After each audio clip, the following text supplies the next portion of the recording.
अस्सलाम वालेकुम वरहमतुल्लाहि वबरकातुहू। यूटीवी ग्लोबल के नाज़रीन, मैं हूँ आपका मेज़बान अमानुल्लाह कायम ख़ानी। उम्मीद करता हूँ कि आप सब खैर आफ़ियत से होंगे। अभी की ब्रेकिंग न्यूज़ आपको देते जाएँ कि तहरीक लब्बैक या रसूलल्लाह पाकिस्तान के मरकज़ी अमीर अल्लामा साद हुसैन रिज़वी साहब फ़ैसलाबाद पहुँच चुके हैं।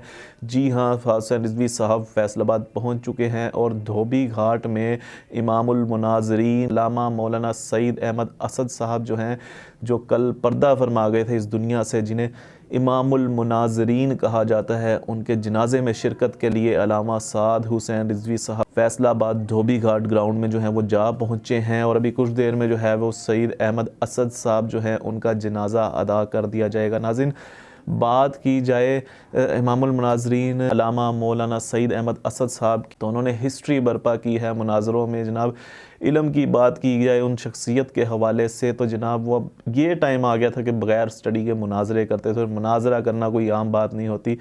अहले सुन्नत हनफी बरेलवी के अंदर, बरेलवी मकतबा फ़िक्र के अंदर अल्लामा मौलाना सईद अहमद असद साहब को बड़ी इज़्ज़त की निगाह से देखा जाता था। और इल्म व तहक़ीक़ के अंदर आपका एक अपना मुकाम है हनफिया बरेलवियात मकतबा फ़िक्र के अंदर जो है। तो नाज़रीन, सईद अहमद असद साहब जो है वो कल इस दुनिया से पर्दा फरमा गए थे, जिसके बाद आज उनका जनाजा है वो धोबी घाट में अदा किया जा रहा है।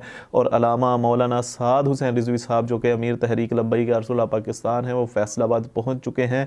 ये आपको स्क्रीन पर कुछ वीडियोज़ चलती हुई नज़र आ रही हैं। इस वक्त ये अल्लामा मौलाना हाफ़िज़ साद हुसैन रिज़वी साहब की है, जो कि इस वक्त फ़ैसलाबाद पहुँच चुके हैं। इसके साथ साथ इमामुल मुनाज़रीन सईद अहमद असद साहब के जनाजे में मुल्क की मुख्तलिफ़ नामवर शख्सियात ने वहाँ जो है शिरकत की है। और ये थी तमाम तर अपडेट्स जो हमने आपके साथ अभी तक जनाजे के हवाले से शेयर की। नाज़रीन, अपना बहुत सारा ख्याल रखिएगा और मुझे भी अपनी दुआ में याद रखिएगा। अल्लाह हाफ़िज़। पाकिस्तान ज़िंदाबाद।